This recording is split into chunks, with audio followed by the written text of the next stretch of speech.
저번주 월요일 영상에서 말씀을 드렸던 게 비트코인 앞으로 7개월 동안의 하락, 매수 구간은 지금부터 마이너스 30%까지. 결국 저 비트갱스터는 계속해서 장기 하락에 대한 관점에 대해서 말씀을 드려왔었고, 그 하락이 나온다면 우리가 어디서부터 관심을 가져볼 수 있을지 기간적인 프랙탈로 설명을 드렸던 것 같습니다. 영상을 올려드리고 코인킹 그리고 제 채널인 비트갱스터 댓글에 보니까 하락이 나온다면 최대로 어디까지 하락을 보고 있는지라, 그래서 어디서부터 매수를 들어가려고 하는지에 대해서 물어보시는 분들이 많았던 것 같습니다. 오늘은 이럴 거다 저럴 거다 라는 말 말고 실제로 저라는 트레이더는 어디서부터 매수 진입 자리를 보고 있는지랑 왜 그렇게 보고 있는지, 반대로 내 관점이 틀렸다면 어디서부터 리스크 관리를 해야 할지에 대해서 말씀을 드려보려고 합니다. 자, 그럼 바로 영상 시작하도록 하겠습니다.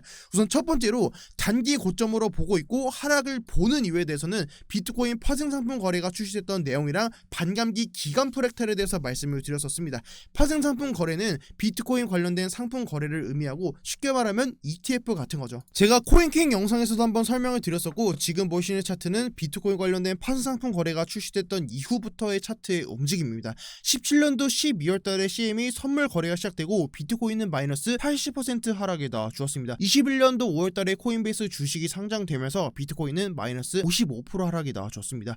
21년도 11월달에 비트코인 선물 ETF가 출시되고 비트코인은 마이너스 73% 하락이 나와주었습니다. 가장 최근에 23년도 6월 27일에 비트코인 2배 선물 롱 ETF가 출시가 되었는데, 시기적으로 매 파생상품 거래가 출시되었던 자리는 비트코인 단기 고점 자리였기 때문에 현재 자리에서도 비트코인의 고점이 나왔을 그 가능성에 대해서는 절대 배제할 수는 없을 거다라고 차트를 보고 있습니다. 두 번째 근거로는 비트코인 반감기 때문인데, 1차 반감기는 12년 11월 18일, 2차 반감기는 16년 7월 9일, 3차 반감기는 20년도 5월 11일, 그리고 4차 반감기가 24년도 4월로 예정되어 있습니다. 반감기는 4년마다 진행되는 이벤트이고, 비트코인은 채굴을 통해 움직이는 채굴형 코인인데, 채굴을 통해 얻어지는 비트코인의 양이 반으로 줄어드는 걸 말합니다. 당연히 보상이 반으로 줄어들면 비트코인의 한정성이 높아지면서 가치에 대한 상승으로 이루어질 수 있을 겁니다. 매 반감기마다 1차 반감기 이후에 나왔던 최고점 자리를 2차 반감기를 끼면서 그 고점 자리를 넘겨주는 상승이 나와 주었었고, 그 다음 구간에서도 동일하게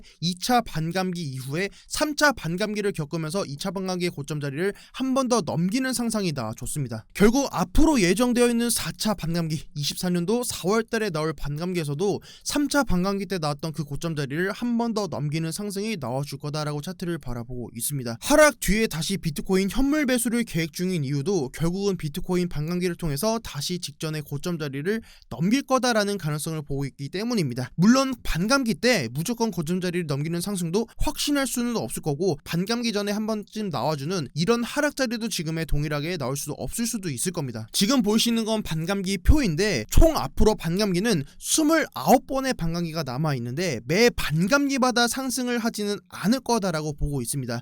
매번 상승을 한다는 게 보장된다면 문제에 틀릴 수 없는 공식과도 같은 건데, 저도 투자에 있어서 공식은 없다고 생각하고 있고, 결국 반감기에 대한 상승 사이클은 한 번은 깨져야 한다라고 보고 있습니다. 사실 반감기 때 무조건 상승이라고 한다면 돈을 버는 사람들이 오히려 더 많은 시장이 될 수 있겠죠. 그렇기 때문에 저도 반감기에 대한 사이클은 언젠가는 깨질 거다라고 좀 차트를 바라보고 있는데, 저는 그 기간을 제도권화의 비트코인이 들어가는 그 시기라고 보고 있습니다. 그 시간이 아마 내년 블랙록을 포함한 비트코인 현물 ETF가 출시된 그 시점이 되지 않을까라고 좀 차트를 좀 바라보고 있고, 그렇기 때문에 적어도 이번 4차 반감기에서는 지금 이 영상을 보고 계신 여러분들을 포함해서 우리가 아직까지는 그 수혜를 좀 받아줄 수 있는 기간이 아직은 남아있지 않을까라고 좀 그 희망을 좀 걸어보고 있습니다. 제가 계속 기간 프랙탈 말씀을 드렸었는데, 그래서 반감기 기간 프랙탈로 본다면 어느 정도의 하락 기간을 보고 있냐. 자, 2차 반감기 이후에 저점부터 고점까지, 자 최고점까지 비트코인은 이 기간이 약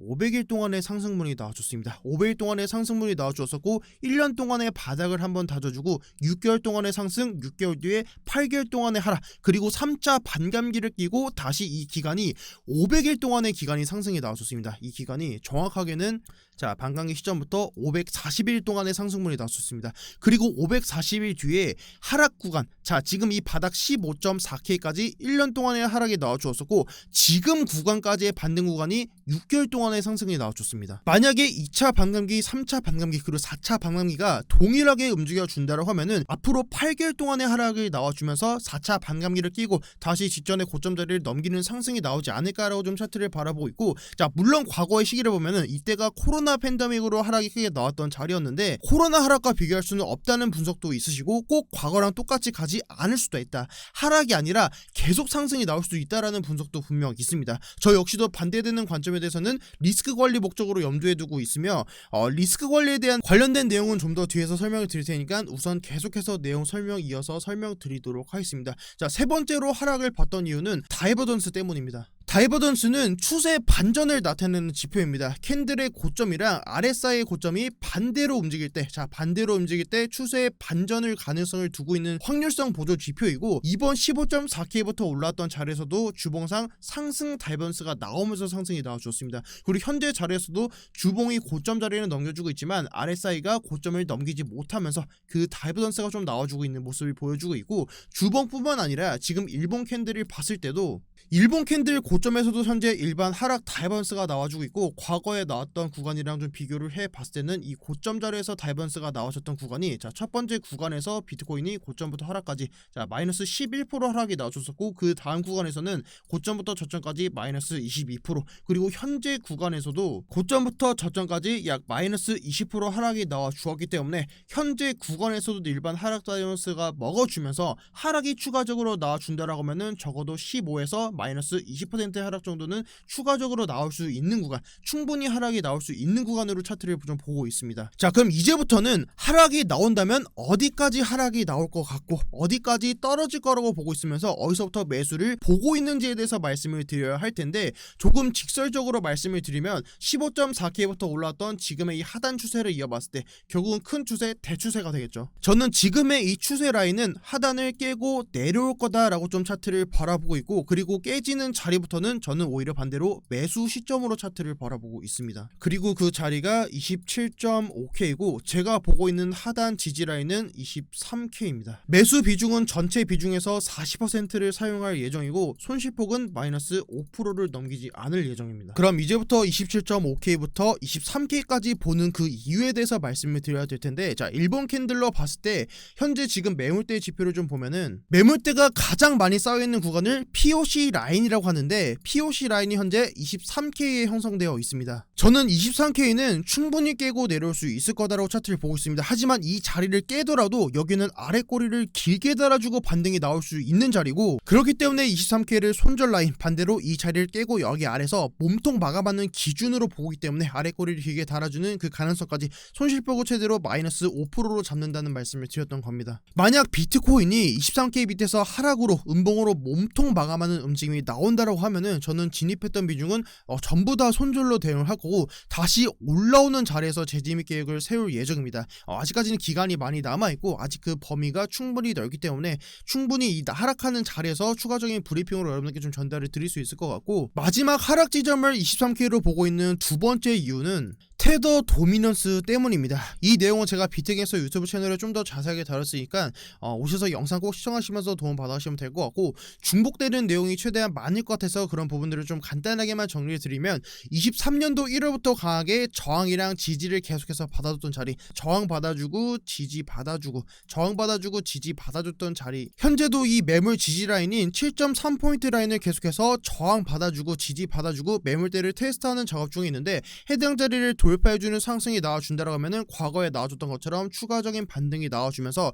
지금 보이시는 보라색 채널의 상단 라인까지도 충분히 돌파할 수 있는 그 상승분이 나올 수 있을 거다라고 차트를 좀 바라보고 있습니다. 만약에 현재 구간에서 테더 도미너스가 상단 라인까지 반등분이 나와준다면, 자 테더 도미너스 기준으로 플러스 19% 정도 구간이고, 이만큼 비트코인으로 하락이 나와준다면 자 현재 가격부터 마이너스 19에서 20% 하락이 나와주면은 자 그 자리가 23.5K입니다. 23.5K. 자, 그럼 반대로 제가 손절을 하게 되면은 23K 밑에서 봉 마감하는 그림을 보면서 손절한다라고 말씀을 드렸는데, 자, 다시 태도 도미넌스로 돌아오면 제가 차트는 채널 안에서 움직이는 성질이 있다라고 비트코인으로 설명을 드려왔었고, 자, 지금 보시는 이 태도 도미넌스에서 채널의 상단 라인, 상승하는 상승 채널의 상단 라인을 돌파하는 자리를, 이 자리를 다시 하락으로 들어오게 된다라고 하면은 지금 났던 이 상승분이 하락에 대한 재료로 더 큰 하락이 나올 수 있는 자리입니다. 이 상승하는 상승 채널의 하단부 라인까지 뚫고 내려올 수 있는 자리이고,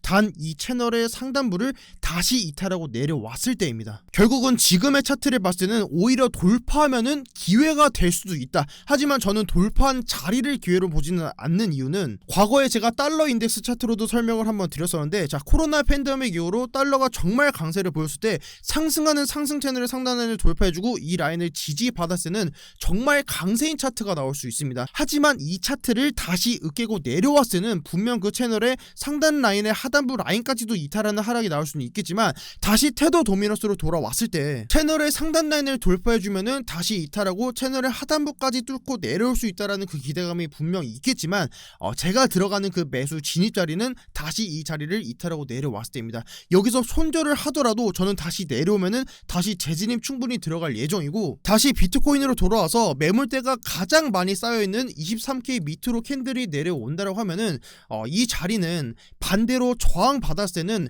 15.4K 라인이 바닥이 아니고 이 자리를 충분히 다시 또 깨러가는 그 하락이 나올 수도 있는 자리라고 보고 있습니다. 그만큼 이 자리 밑에서 캔들이 마감되고 저항 받아주면은 저는 이 자리는 좀 위험한 자리가 되지 않을까라고 좀 차트를 바라보고 있기 때문에, 저는 23K를 중요한 그 손절 라인 자리로 좀 보고 있는 거고, 물론 이 자리를 깨고 내려면은 제가 지금 여태까지 말씀드렸던 그 관점이 당연히 틀린 거겠죠. 그리고 지금까지 말씀드렸던 게 하루 이틀이 아니라 몇 개월간의 그 매수 포트폴리오에 대해서 여러분께 설명을 드렸던 거다 보니까, 그 안에서 단기적인 관점 안에서 이 기간 동안에 이 위에서 반등이 좀 크게 나와주거나 혹은 계속해서 횡보만 하게 되면은 또 그에 따른 포트폴리오 다시 짜봐야겠죠. 결국은 제가 27.5K 라인부터 23K까지 매수 구간을 보는 이유도, 자, 23K까지 충분히 하락이 열려있는데 23K에서 매수를 하지 않는 이유 역시도 결국은 다시 또 그 바닥을 예측하려고 하는 건데, 이 바닥이라는 거는 절대 그 누구도 잡을 수 없습니다. 운이 좋게 잡을 수는 있겠지만 저는 27.5K부터 23K부터 적당히 비중을 늘려간다라는 생각으로 포트폴리오를 좀 짜보려고 합니다. 아무래도 제가 코인킹에는 일주일에 한 번씩만 이렇게 촬영을 하다 보니까 최대한 좀 장기적인 관점에 대해서 말씀을 드리려고 노력을 하고 있는데,